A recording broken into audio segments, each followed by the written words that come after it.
Bismillahirrahmanirrahim. Assalamualaikum warahmatullahi wabarakatuh. Alhamdulillah. Kalau melihat yang di belakang itu sudah semangat begitu. Wah, nasibnya belum lagi. Bapak-bapak dan ibu-ibu yang dirahmati Allah dan saudara dan saudari sekalian, alhamdulillah kita bisa bertemu di dalam sebuah forum yang insya Allah meridainya dan malaikat senantiasa mengepakkan sayapnya bagi kaum muslimin yang senantiasa mencari ilmu gitu. Dan insya Allah keberadaan kita di sini insya Allah dalam rangka mendekatkan diri kita kepada Allah. Jadi tidak ada ngomong copras dan capres lagi di sini. Jadi kita hanya ngomong tentang bagaimana kita mendekatkan diri kita kepada Allah begitu.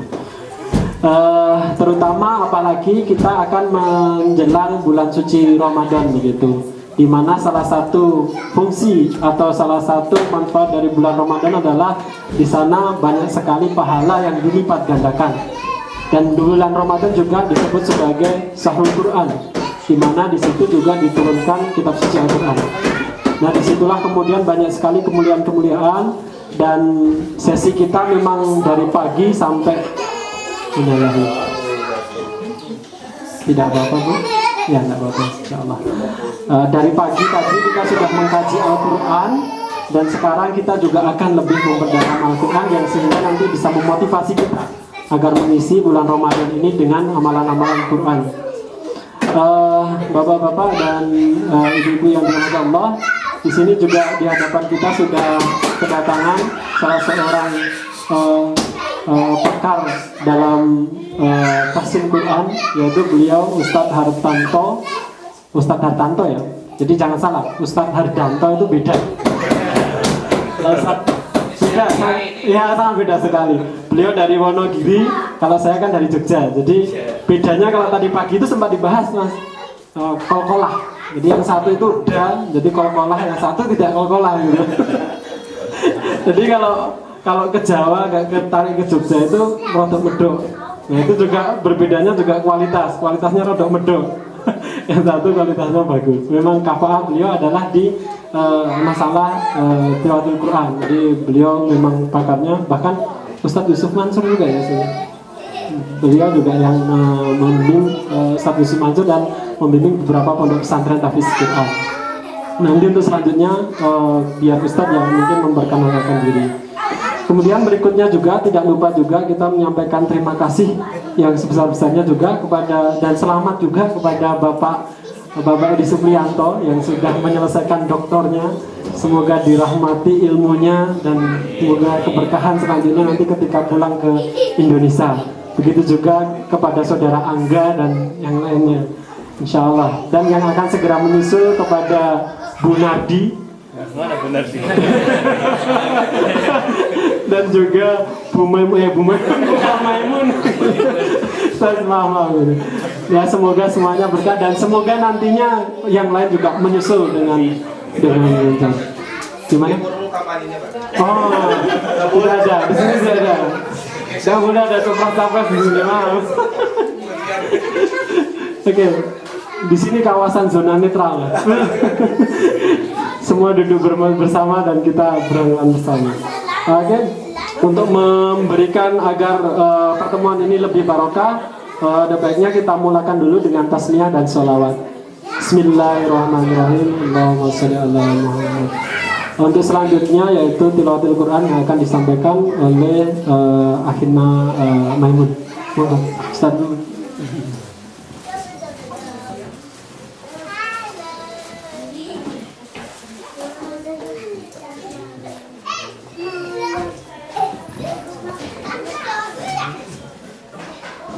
أعوذ بالله السميع العليم من الشيطان الرجيم. بسم الله الرحمن الرحيم. ألف لام ميم. ذلك الكتاب لا ريب فيه هدى للمتقين الذين يؤمنون بالغيب ويقيمون الصلاة ومما رزقناهم ينفقون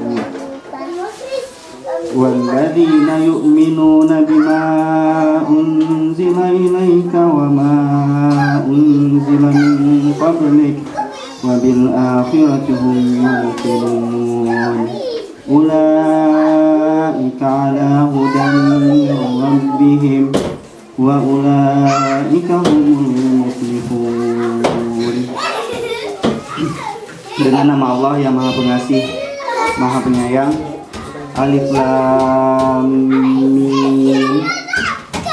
Kitab Al-Quran ini tidak ada keraguan padanya, petunjuk bagi mereka yang bertakwa, yaitu mereka beriman kepada yang gaib, melaksanakan sholat, dan menginfakkan sebagian rezeki yang kami berikan kepada mereka. Dan mereka yang beriman kepada Al-Quran yang diturunkan kepadamu Muhammad dan kitab-kitab yang telah diturunkan sebelum engkau, dan mereka yakin akan adanya hari akhirat. Mereka lah yang mendapat petunjuk dari Tuhannya, dan mereka itulah orang-orang yang beruntung.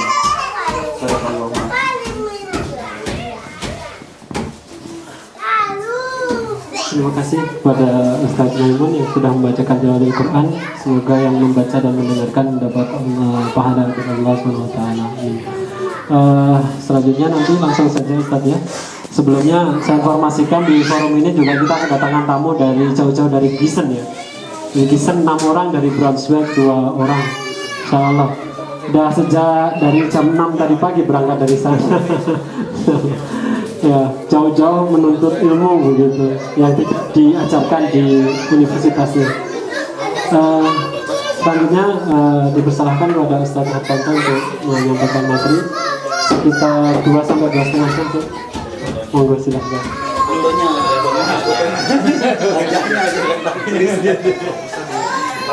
Itu efek kamera.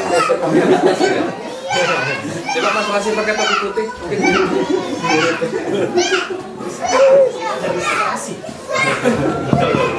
Bismillahirrahmanirrahim. Assalamualaikum warahmatullahi wabarakatuh. Alhamdulillahi rabbil alamin, wassalatu wassalamu ala asyrafil anbiya'i wal mursalin, sayyidina wa nabiyyina Muhammadin wa ala alihi wa sahbihi ajma'in.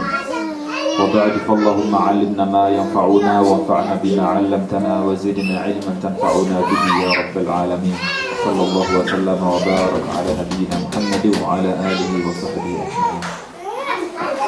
Hadirin yang berbahagia, alhamdulillah kita sampai pada siang hari ini, sesi kedua bagi yang pagi tadi hadir, dan sesi pertama atau satu-satunya sesi untuk yang hadir di siang hari ini. Semoga pertemuan ini menjadi pertemuan yang penuh barakah, pertemuan yang bermanfaat, dan semoga ilmu yang kita peroleh juga bermanfaat dan barakah insyaallah. Serta kita diberi kemampuan oleh Allah Subhanahu wa taala untuk mampu mengamalkan apa yang kita ketahui. Alhamdulillah, insya Allah sebentar lagi kita masuk bulan Ramadan. Tadi sudah sebutkan bahwa Ramadan merupakan syahrul Quran, bulan Al-Quran. Orang yang tadinya tidak baca Al-Quran atau jarang membaca Al-Quran, bulan Ramadan biasanya mengambil mushafnya, mengambil Qurannya, dilap-lap, dibersihin debu-debunya yang tadi udah berdebu di lemari, dibuka lagi, dibaca di bulan Ramadan. Alhamdulillah, ini satu budaya yang harus selalu dilestarikan insya Allah. Tapi bukan dilestarikan setiap tahunnya, dilestarikan, dibudayakan sepanjang hari insya Allah Subhanahu wa ta'ala. Jadi musimnya memang benar, Ramadan itu musim amal, musim beramal, musim mencari pahala. Tapi itu kan cuma 1 bulan ya, masih ada 11 bulan yang sisanya dari 1 tahun. Artinya peluang kita meninggal dunia di bulan Ramadan itu kecil, 1:11 ya. Kalau meninggal di bulan Ramadan, alhamdulillah kita insya Allah dalam kondisi iman yang sedang naik. Dan dalam hal interaksi kita dengan Al-Quran, ini sudah Rasulullah SAW contohkan bagaimana beliau alaihi salatu wassalam biasa mengulang hafalan Al-Quran di depan Jibril alaihissalam setiap bulan Ramadan. Bahkan di bulan Ramadan tahun terakhir beliau hidup, beliau mengulang hafalannya di hadapan Jibril alaihissalam sebanyak 2 kali. Dan mudah-mudahan kita bisa membacanya dengan baik dan memahami serta mengamalkan dalam keseharian. Amin ya rabbal alamin. Sebelumnya mungkin tadi saya diminta untuk mengenalkan diri saya. Ini ada sedikit CV tentang saya. Saya diberi nama oleh orang tua saya, nama Hartanto. Kita tidak sama ya. Saryono itu nama orang tua saya. Saryono nama orang tua saya. Kemudian saya lahir di Wonogiri, Jawa Tengah, sesuai dengan namanya. Ya, pada tanggal ya. Masih kedengaran ya suara saya? Tanggal 16 Oktober 1976 sudah dibaca. Sekarang saya bantu teman-teman di rumah tajwid untuk mengelola rumah tajwid. Menikah dengan satu istri, namanya di depan ya. Kemudian punya anak 2, Rafida dan Raihan. Itu aja mungkin. Ini mungkin yang perlu dicatat ini aja nih. Ya. Alamat rumah nggak ada, sengaja dihapuskan. Ini bisa menghubungi saya di kantor di Jalan Jeruk 3 nomor 106 Depok. Ada nomor teleponnya, ada nomor mobile saya juga. WhatsApp yang aktif ini 081373419991. Wah, ini yang cerdas nih langsung difoto.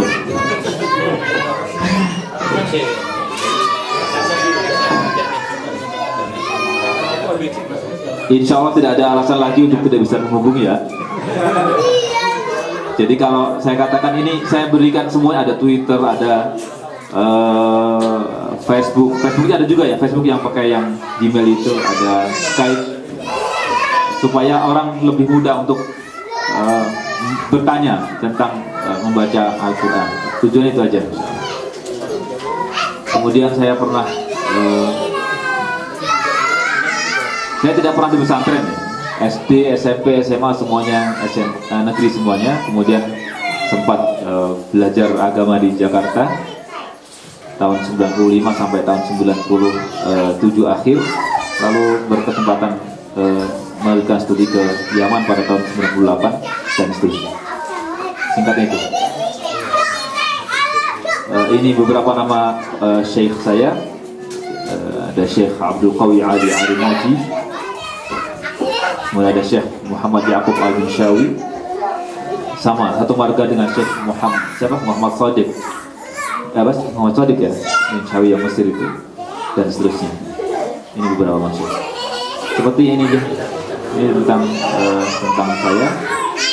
Saya nggak perlu ditambah lagi. Baik, hadirin yang berbahagia, berinteraksi dengan Al-Quran tentu menurut saya satu kebahagiaan tersendiri ya bagi kita yang bisa mendalami kandungan Al-Quran, bisa menghafal, membaca dengan baik. Ini merupakan satu kenikmatan yang tidak ada yang menandinginya.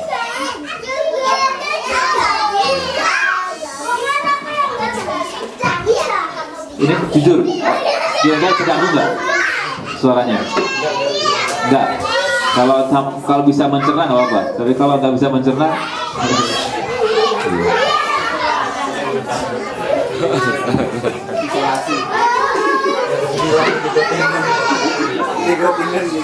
Oh, digotingan gini wae kalau.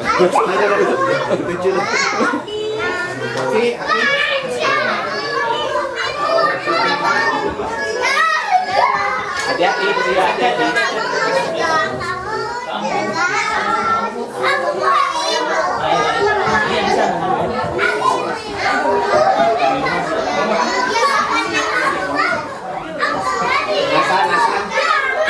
Itu anak-anak di luar.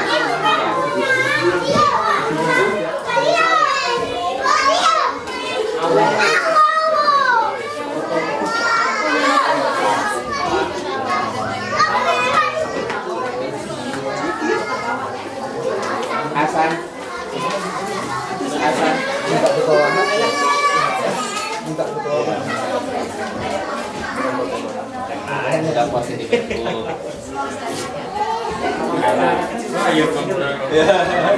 Alhamdulillah masih ada regenerasi.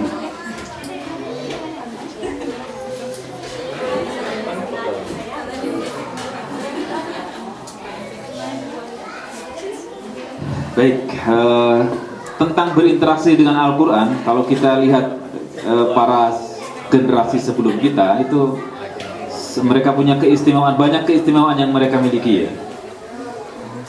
Imam Asy-Syafi'i di bulan Ramadan itu khatam sebanyak 2 kali selama Ramadan. 2 kali. 2 kali per hari.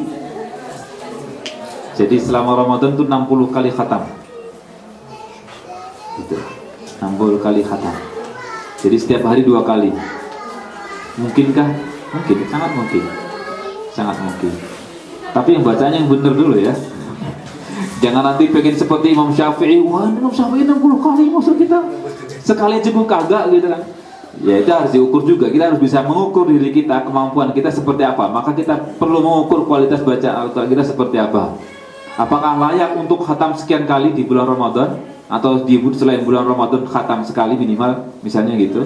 Apakah layak atau tidak, itu kita harus ukur supaya jangan sampai kebablasan gitu. Dengan dalih untuk supaya katanya mengikuti pesan Nabi SAW, khatam Al-Quran sebulan sekali, tapi kita mengabaikan kualitas bacaan kita, ini amat disayangkan gitu. Meskipun para sahabat radhiyallahu anhum itu bukan kebiasaan mereka mengkhatamkan Al-Quran sebulan sekali, bukan kebiasaan mereka. Meskipun Rasulullah SAW pernah berpesan khatamkan Al-Quran pada 1 bulan.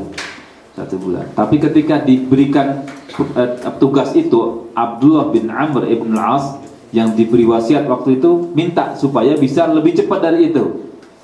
Maka beliau, Abdullah bin Amr ibn al-As, mengatakan, aku mampu untuk melakukan lebih dari itu wahai Rasulullah. Maka diberilah waktu 2 minggu mengkhatamkan Al-Quran. Dia katakan, wahai Rasulullah, aku mampu untuk melakukan lebih dari itu. Kemudian diberi waktu 1 minggu. Kalau kita dikasih suruh nyelesain 1 bulan, kita nawar 2 bulan boleh nggak? Gitu.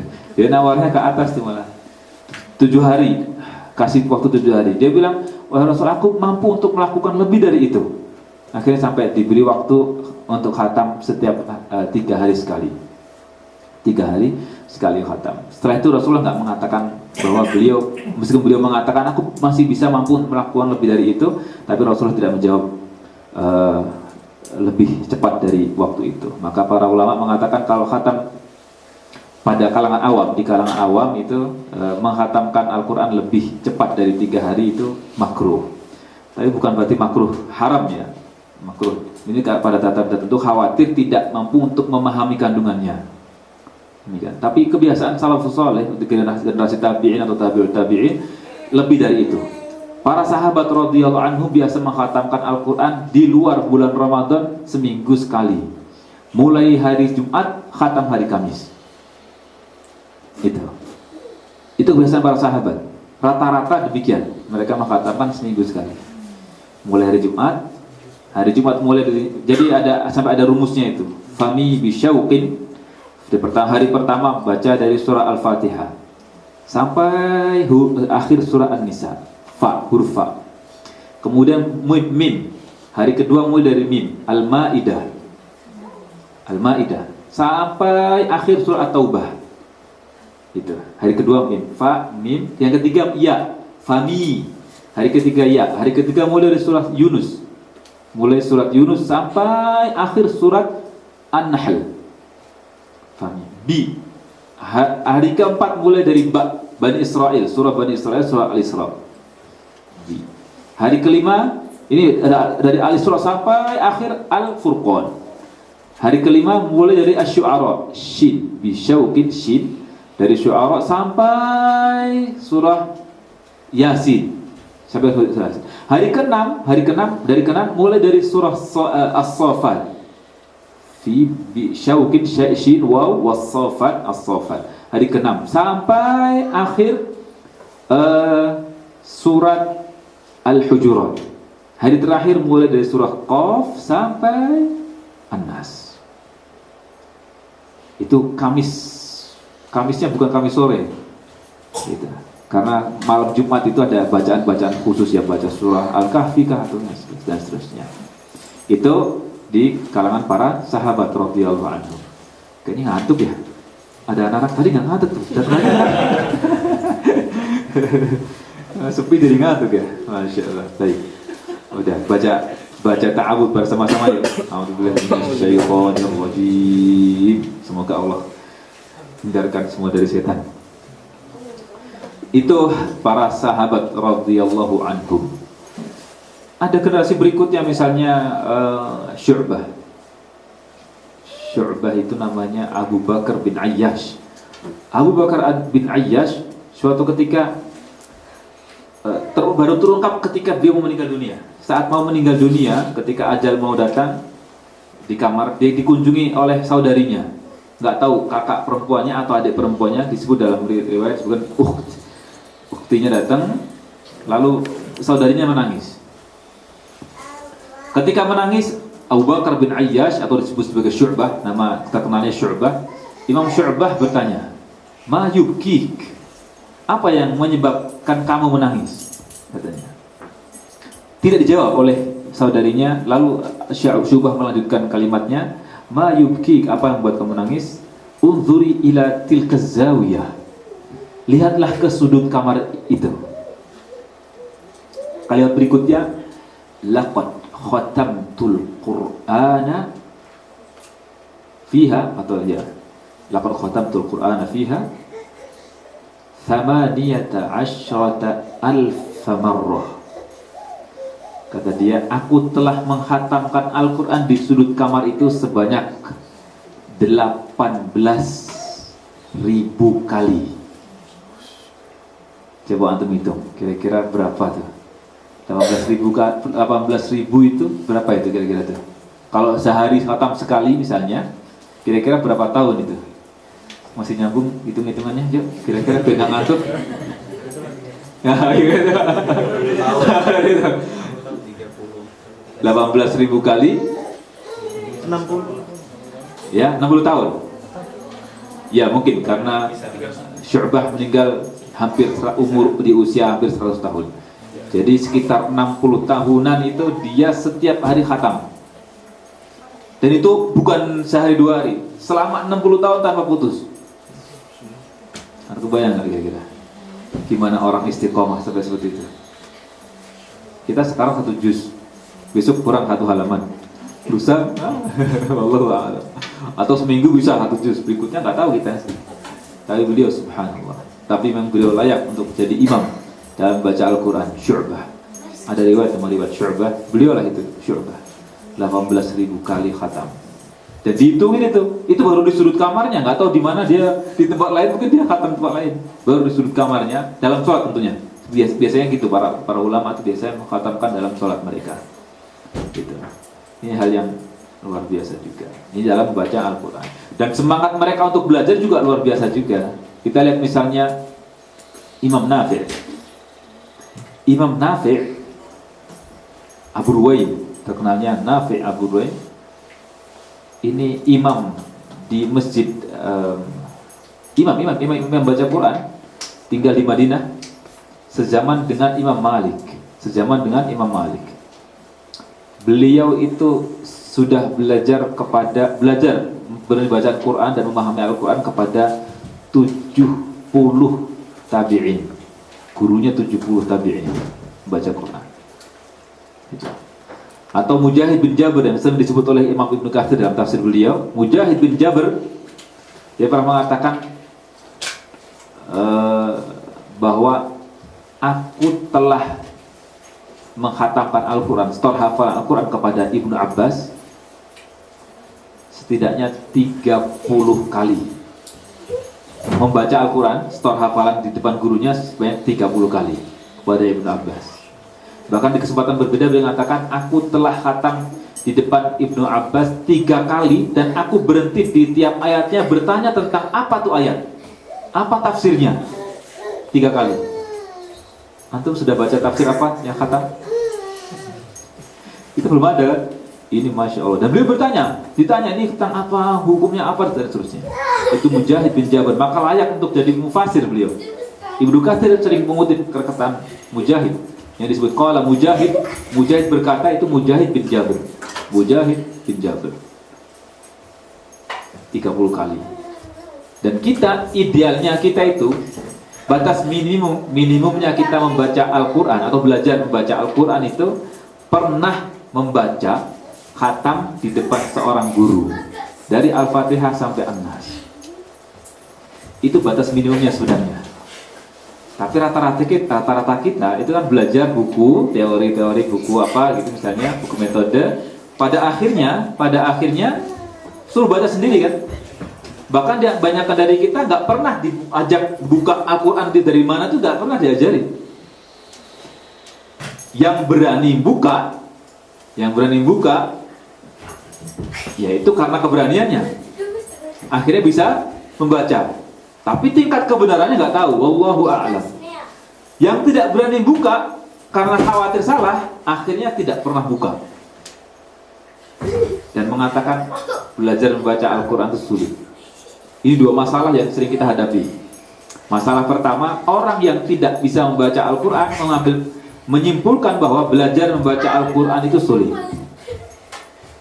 Karena dia udah belajar tapi tak gagal. Orang yang sudah bisa membaca Al-Quran, kendalanya apa? Kendalanya sulit untuk belajar kembali.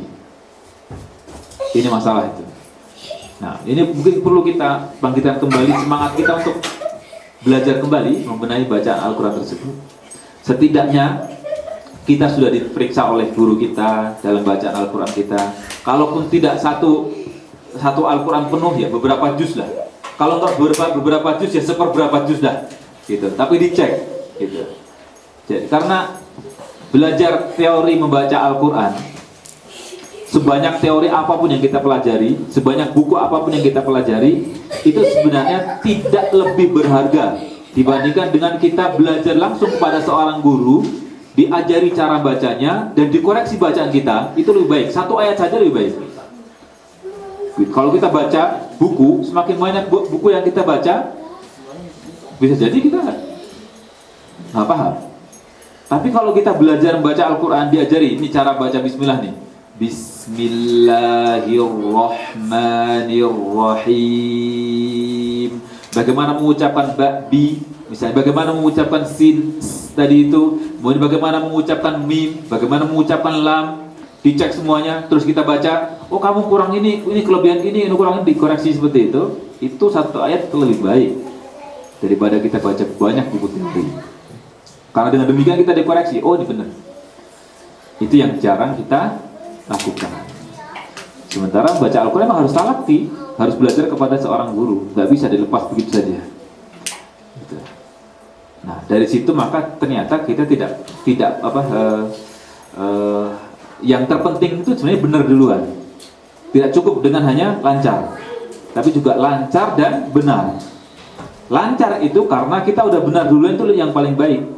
Kalau kita udah bisa benerin, mungkin kadang terkesan orang yang baru belajar itu terbata-bata, atau orang yang berusaha untuk membenahi itu terbata-bata, seperti terbata-bata mengepaskan huruf-hurufnya. Ha bagaimana, ho bagaimana, ha bagaimana, sa bagaimana, sya bagaimana, dicek satu-satu. Terkesan kayaknya sulit, tapi kalau sudah lancar, nanti udah baik, alhamdulillah.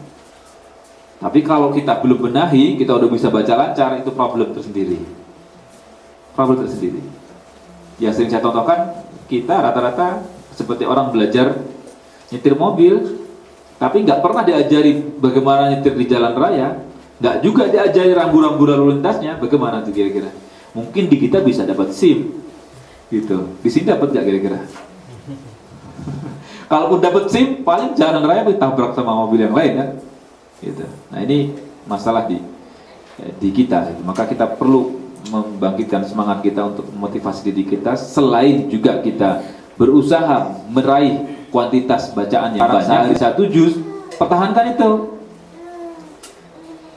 itu, ditambah lagi dengan diimbangi dengan kualitas gitu. Atau minimal kalau misalkan mau mengurangi dalam rangka untuk fokus memperbaiki bacaan, ya jangan sampai kemudian drop. Setelah dapat materi ini katanya, waduh saya banyak salah ini, nggak usah baca dah, takut dosa. Kata Ustaz ini salah. Akhirnya ya itu bisikan setan itu ya, bisikan setan. Jangan dipedulikan. Pokoknya tetap belajar, tetap punya target membaca dan juga harus memperbaiki bacaan. Jadi materi ini saya sampaikan bukan untuk menggembosi atau menurunkan semangat antum dalam tilawah membaca Al-Quran, tapi untuk supaya kita lebih punya target kualitas daripada kuantitas. Harapannya kalau kita bisa mendapatkan kualitas yang baik dalam bacaan, insya Allah Subhanahu Wa Taala kita bisa menghafal, insya Allah bisa memahami kandungannya, insya Allah. Dan namanya orang menghafal Al-Quran itu nggak harus tahu bahasa Arab kan? Orang Arab itu belum tentu bisa, udah jelas bisa bahasa Arab tapi belum tentu hafal Quran. Coba kalau nanya ke orang Arab atau melihat di sensus kira-kira ada berapa orang sih yang hafal Al-Quran di orang Arab? Sampai nggak 10% kira-kira dari penduduk Arab itu? Belum tentu. Orang Arab belum tentu bisa hafal Al-Quran. Orang yang hafal Al-Quran insya Allah bisa bahasa Arab. Percaya nggak? Tapi dengan proses yang baik. Dan saya udah buktikan itu. Dulu saya menghafal ketika tidak tahu bahasa Arab. Ngafalnya pakai rumus. Gimana pakai rumus? Jadi otak-atik aja supaya ingat ini kata ini setelah ini apa gitu. Tapi nggak semua, nggak 30 juz. Hanya dalam rangka untuk mengasah supaya kita bisa ingat. Gitu. Ketika saya lihat teman saya orang Aceh, sekarang menjadi salah seorang imam di Masjid Raya Banda Aceh, Ustaz Salman. Ustaz Salman itu menurut saya orang istimewa. Dulu ketika menghafal Al-Quran, cukup membuka Qurannya, dilihat sebentar, perhatiin, baca sekali, tutup, hafal. Anti kan? Mungkin Ustaz Maimun mungkin tahu Ustaz Salman, atau rata-rata teman-teman Aceh pernah tahu lah Ustaz Salman. Kayaknya nggak tahu sekarang masih jadi imam masjid ya. Dan usianya lebih muda dari saya. Pada zaman saya menghafal di Jakarta waktu itu. Terus saya bertanya pada teman-teman yang satu kos sama beliau, bagaimana dia bisa menghafal secepat itu? Kata teman-teman, ya dia wajar tahu bahasa Arab. Tapi saya tepis, tuh orang-orang Arab pada bisa bahasa Arab tapi nggak hafal Quran. Gitu. Kalaupun memang benar karena beliau mudah menghafal karena bahasa Arab, maka itu jadi dalih saya kepada Allah Subhanahu Wa Taala. Saya katakan, ya Allah, kalau sekiranya itu orang bisa menghafal dengan cepat karena tahu bahasa Arab, dan saya nggak tahu bahasa Arab, nggak bisa bahasa Arab, izinkan saya untuk bisa bahasa Arab dengan menghafal Quran. Dan itu Allah kabulkan. Persis saat saya nggak tahu bahasa Arab pada zaman itu. Persis saat saya menyelesaikan hafalan Quran, saya bisa bahasa Arab. Bukan hanya sekedar bisa bahasa Arab, ceramah di masjid-masjid orang Arab di Yaman, ngajar sekolah-sekolah Arab, kan ada KKN itu. Kalau KKN itu kan ngajar di masjid, ceramah di masjid antara maghrib sama isya, saya ngajar di sekolah-sekolah. Alhamdulillah, barokah Al-Quran. Alhamdulillah. Gitu. Ini hal yang luar biasa saya rasakan bagaimana berinteraksi dengan Al-Quran. Dan alhamdulillah saya bisa ketemu antum semua di sini juga dengan barokah Al-Quran. Mungkin kalau saya nggak ngafal Quran, nggak dekat dengan Al-Quran, nggak ketemu sama antum di sini. Saya yakin nggak ketemu. Gitu. Alhamdulillah, ini merupakan barokah dari Al-Quran. Dan semoga kita selalu diberikan kedekatan dengan Al-Quran, insyaallah. Nah, insyaallah kita akan mengukur bagaimana kemampuan kita membaca Al-Quran. Tapi sekali lagi ini sekedar jedotan ya, apa jedotan gitu, supaya bangun gitu maksudnya. Orang supaya tersadar bahwa kita itu masih kurang, gitu. Karena kalau tidur tuh kalau nggak jedotin, kadang nggak bangun juga gitu. Udah nyalain alarm juga, alarm di mana-mana udah bunyi nggak bangun juga. Tapi kalau dijedotin, siram air pure gitu, insyaallah bangun ya. Nah ini sebagai pembangkit saja insyaallah subhanahu wa ta'ala. Dan baca Al-Quran itu kita harus jaga keasliannya. Ini ada satu kasus yang terjadi di zaman Ibnu Mas'ud radhiyallahu anhuma, ada seorang laki-laki yang datang kepada beliau belajar membaca Al-Quran, belajar ngebenerin bacaan Al-Quran. Yang perlu kita pahami, pada generasi sahabat radhiyallahu anhum yang hidup di zaman Nabi sallallahu alaihi wasallam, semua orang baik yang beriman ataupun yang tidak beriman semuanya berbahasa fasih. Semua berbahasa fasih. Tidak ada orang yang berbahasa seperti bahasa sekarang, bahasa pasaran. Zayyak. Orang Mesir bilang gitu. Zayyak. Apa itu zayyak? Zayyak itu dari kata kaifa haluk. Jauh kan? Coba antum yang belajar bahasa fasih. Kaifa haluk. Biasa gitu kan? Ketemu orang Mesir. Zayyak. Ditanya gitu, mau jawab apa? Nggak tahu apa ada. Zayyak itu berasal dari kaifa haluk juga. Nggak tahu bagaimana proses deviasinya sampai sedemikian jauh. Kan gitu. Nah, pada zaman dahulu semua orang berbahasa fusha, bahasa fasih. Semua orang mengatakan kaifa haluk. Terus kemudian orang Yaman mengatakan kaif halak. Kaif halak. Masih kedengaran ada benernya lah, gitu, masih ada kalimat-kalimatnya. Kalau zayyak tadi jauh kan? Kan gitu. Nah, pada zaman itu semua orang berbahasa fasih. Sampai saya ingat dalam satu riwayat disebutkan bahwa Rasulullah SAW pernah membaca surah An-Najm. Wan najmi idza hawa ma dhalla sahibukum wa ma ghawa wa ma yantiqu 'anil hawa in huwa illa wahyun yuha. Satu halaman, dua halaman, sampai kemudian ke halaman berikutnya. 2,5 halaman kurang lebih di depan Ka'bah.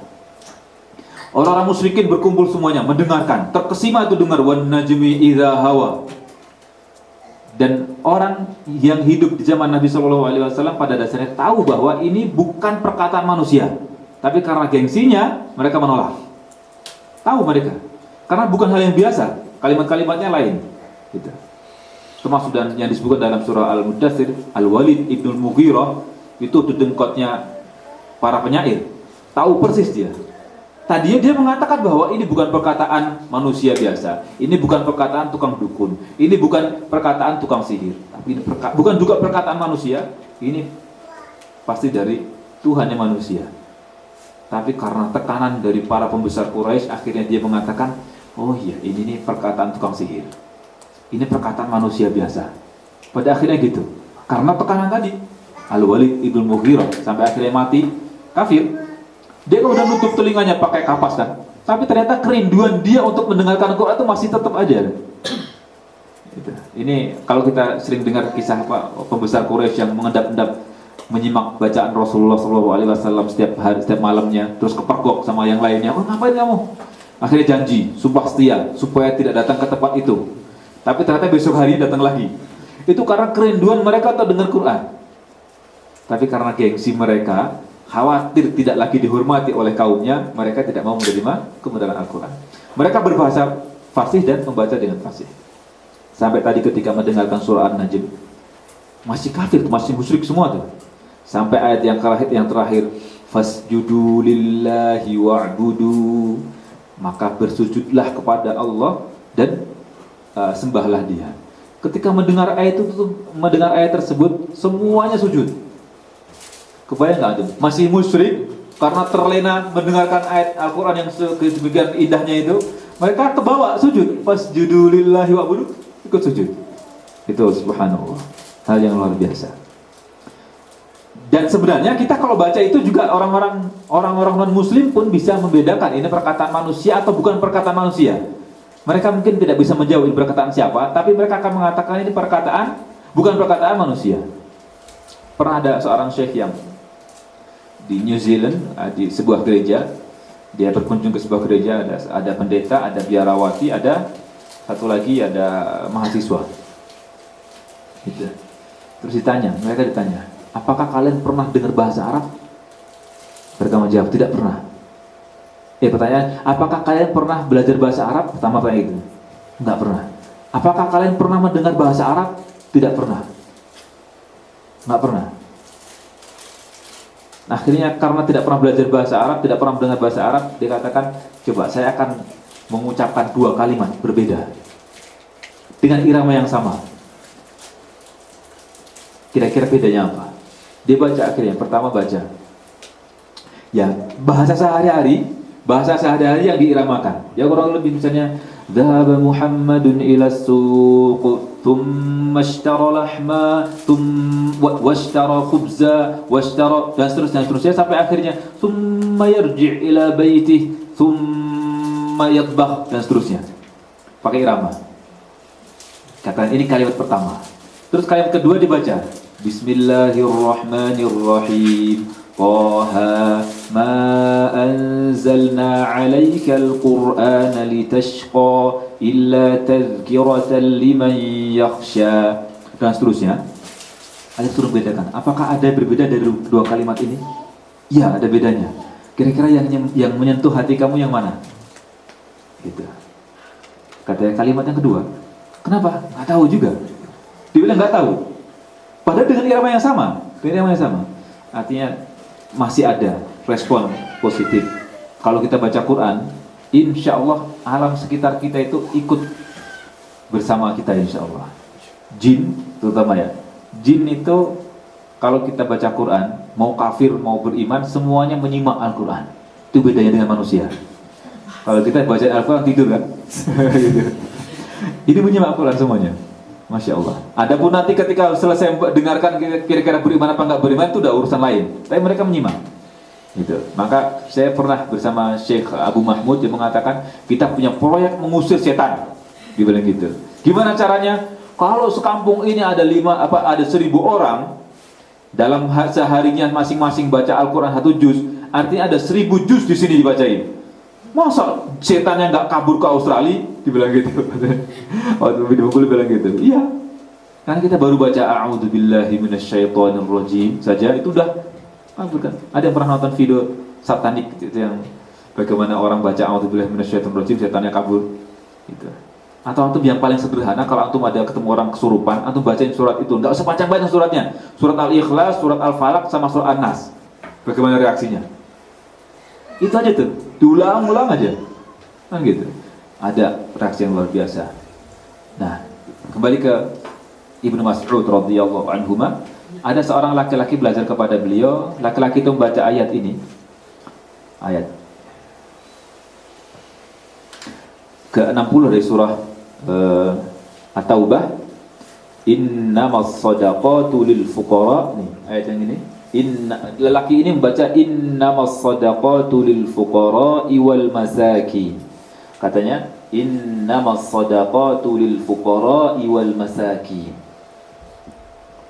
Tapi Ibnu Mas'ud waktu itu mengatakan ma hakaza aqra'anihan nabiyyu sallallahu alaihi wasallam. Nabi sallallahu alaihi wasallam tidak mengajariku seperti ini. Lalu laki-laki itu berkata, wa kaifa aqra'akaha ya Aba Abdurrahman? Bagaimana Rasulullah mengajari engkau wahai Abu Abdurrahman? Aqra'aniha, beliau mengatakan Rasulullah SAW mengajariku innamas shadaqatu lil fuqara'i wal masakin. Maddah, beliau panjangkan ra pada kata al-fuqara. Bedanya apa coba?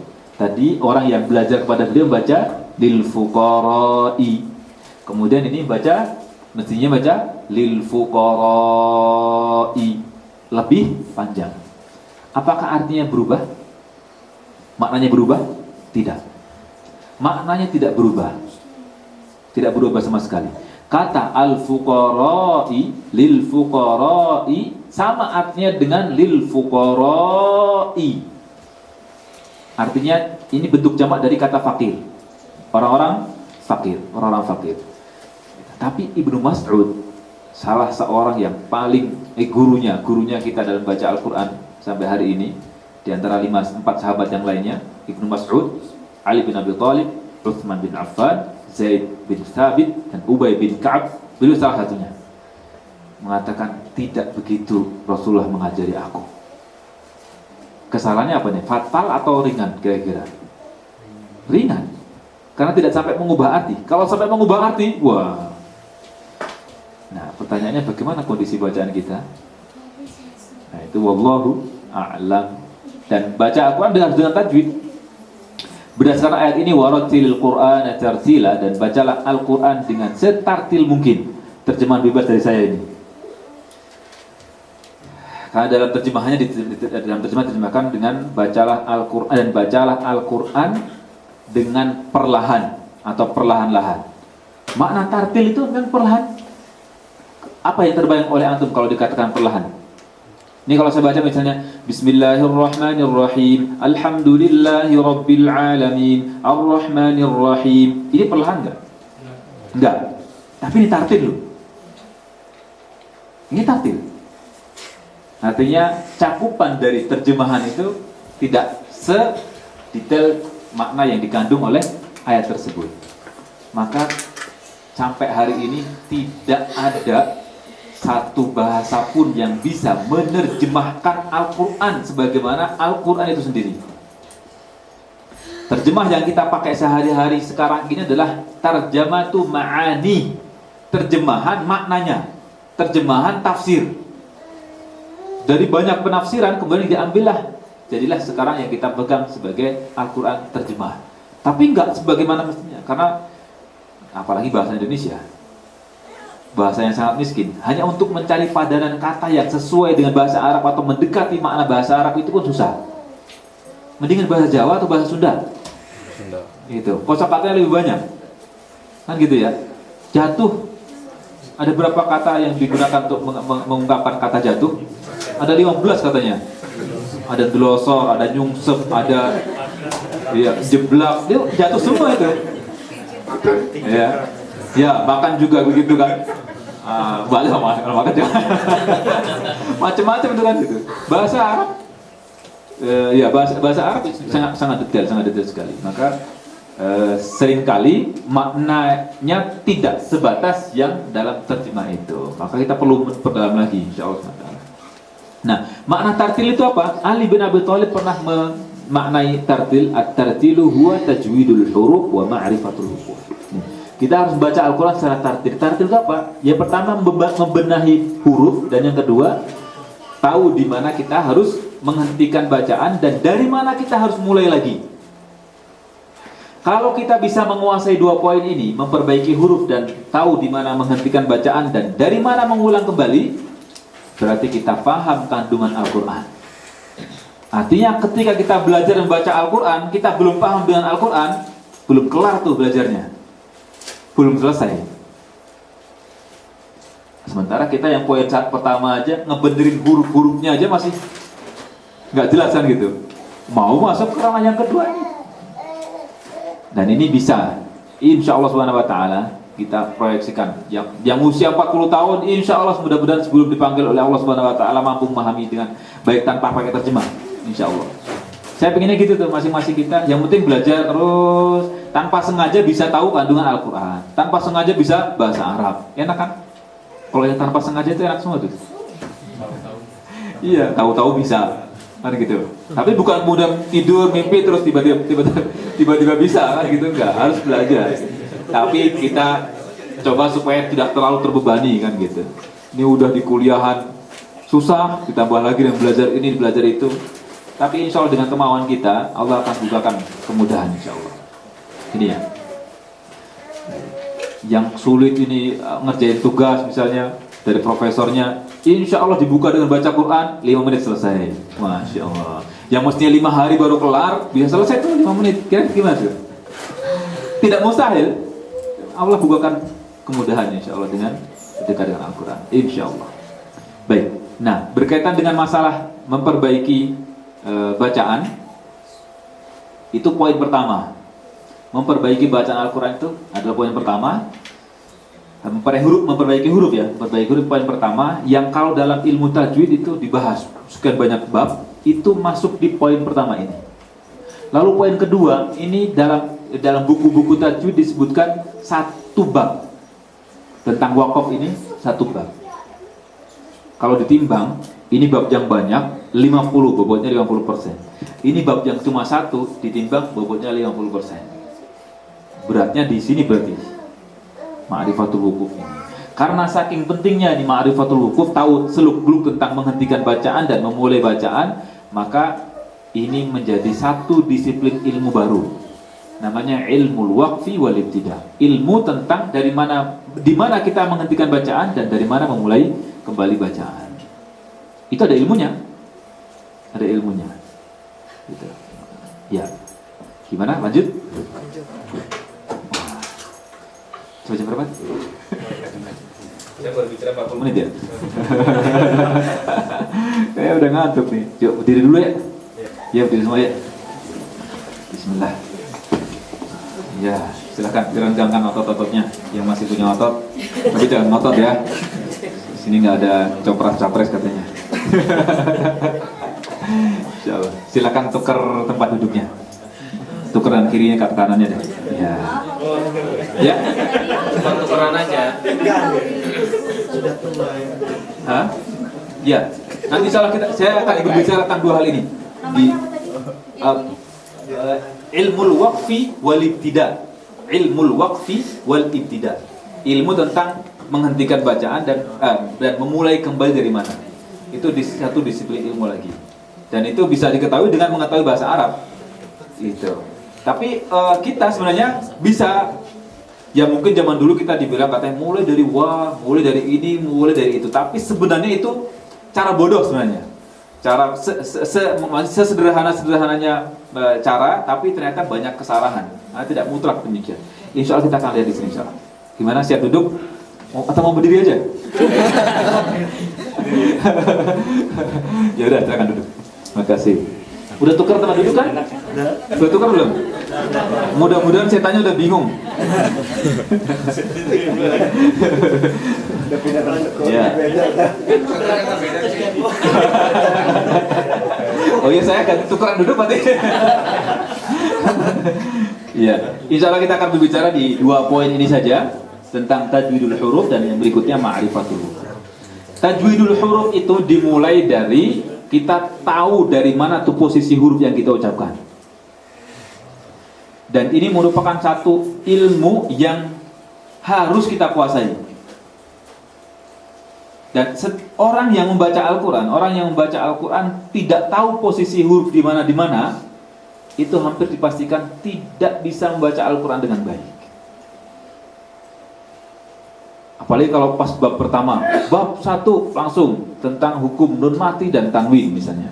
Kan banyak orang belajar tajwid langsung bab nun mati dan tanwin. Ini dipastikan tidak bisa mengucapkan dengan baik. Coba, antum tahu ikhfa? Insya Allah tahu semuanya, hampir semuanya tahu. Apalagi sekarang masuk kurikulum kelas 3 SD udah ada. Ikhfa apa? Iya, ikhfa itu apa? Coba, tahu mungkin, bukan mendefinisikan mungkin tahu. Bagaimana cara mengucapkan ikhfa? Ya, zaman dulu di Indonesia atau bahkan sampai sekarang juga masih banyak tuh yang mengucapkan ikhfa dengan menjadikan bunyi sengau ng. Ya, minkum, ming tahtiha, mingju, semua ming semuanya. Nggak tahu dinasti dari mana tuh. Ming semuanya, ming semuanya. Coba antum tahu nggak? Orang Arab itu nggak bisa ngucapin Nah, dari mana coba itu? Dari mana coba? Orang Arab nggak bisa. Coba kalau nanti ketemu orang Arab, coba nanti ada yang punya teman orang Arab, coba tanya, suruh ngucapin Semarang. Mau bilang apa dia? Semarang. Iya, Badan, Padang. Iya, nggak bisa dia. Lampung. Lampung maksudnya. Orang Arab juga nggak bisa huruf P.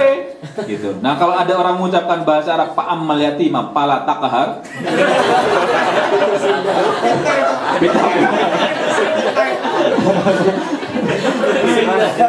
itu juga nggak tahu juga asal usul dari mana itu. Orang Arab itu kalau mau mengucapkan huruf P, dia pinjam huruf ba, pakai ba. Papa, diucap apa? Baba. Pakistan bilang apa? Pakistan. Kan gitu. Pakai B, pinjam pakai huruf ba. Itu. Nah, makanya kalau sampai ada orang ngucapin ayat Quran pakai P, wah itu terlalu jauh itu. Itu bukan deviasi.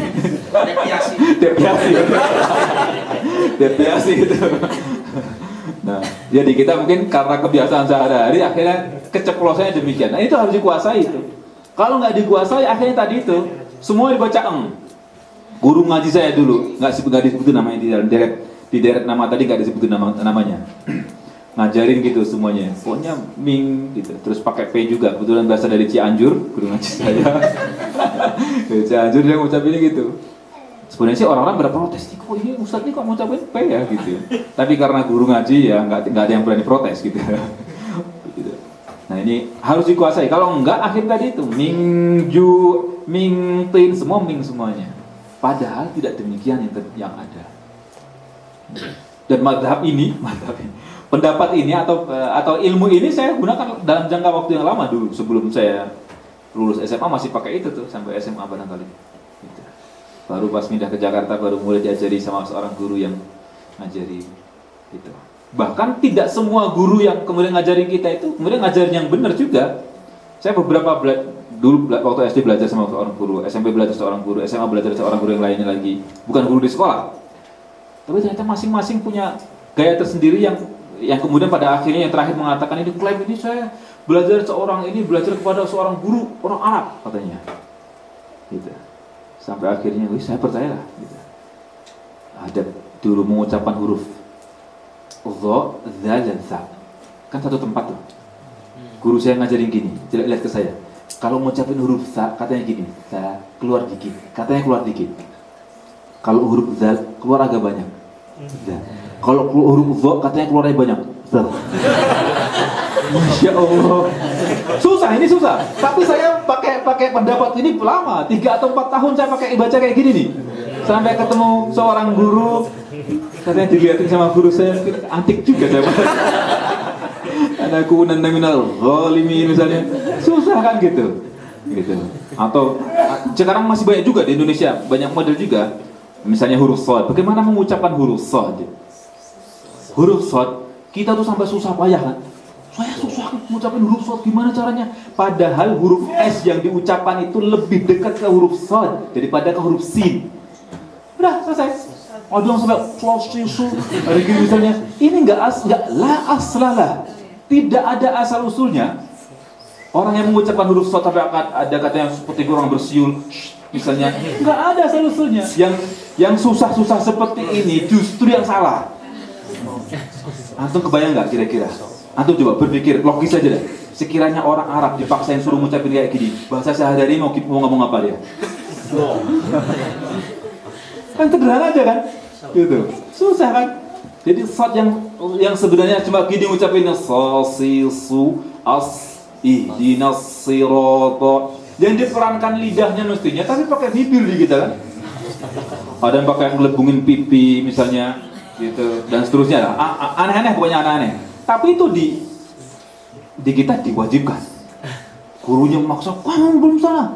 Semakin jauh, semakin dahsyat kesalahannya, itu semakin benar. Gitu. Ngucapin huruf kha misalnya. Bagaimana ngucapin huruf kha? Ada yang bilang katanya seperti orang buang dahak. Gitu. Padahal gaya orang buang dahak itu yang lain kan. Ini pendekatan yang tidak ilmiah. Pendekatan yang tidak ilmiah dan tidak bisa diterima. Artinya masuk semua orang mau disamakan kayak antum coba mau praktek berdahak. Beda kan? Ada yang mengatakan seperti orang mendengkur, orang ngorok katanya, seperti orang ngorok. Emang ngorok ini gayanya sama? Kan enggak. Gaya orang ngorok beda-beda kan gitu. Kan gitu. Maka ini pendekatan yang tidak ilmiah dan tidak bisa diterima. Huruf kha itu kan katanya semakin dahsyat ini itu katanya semakin bagus. Padahal orang Arab tidak mengucapkan demikian. Huruf kha khu bukan demikian. Gitu. Katanya wah ini bagus nih. Semakin dahsyat. Itu katanya semakin bagus. Masya Allah. Ya banyaklah di serba-serbinya di masyarakat kita yang ternyata ketika saya coba belajar dengan serius, ternyata banyak hal yang berlebihan, ada banyak hal yang terlalu dipaksakan tapi ternyata memaksakan diri untuk hal yang tidak tepat. Huruf ain misalnya, sampai orang baca ya mungkin daripada nastangin gitu ya. Orang baca iyyaka na'budu wa iyyaka nasta'in misalnya sampai susah payah gitu kan. Masya Allah kasihan juga orang-orang baca. Ini nggak ada orang-orang nggak ada. Coba antum nanti setelah dari sini antum simak baik-baik bacaan para masyayikh Timur Tengah. Ada nggak yang baca iyyaka na'budu wa iyyaka nasta'in misalnya? Hanya ada di kita di Indonesia aja. Di sini insya Allah nggak ada insya Allah ya. Tapi masih orang Indonesia kan? Nah ini nggak ada asal usulnya. Yang seperti ini yang kita harus pelajari. Mana yang benar, mana yang nggak benar.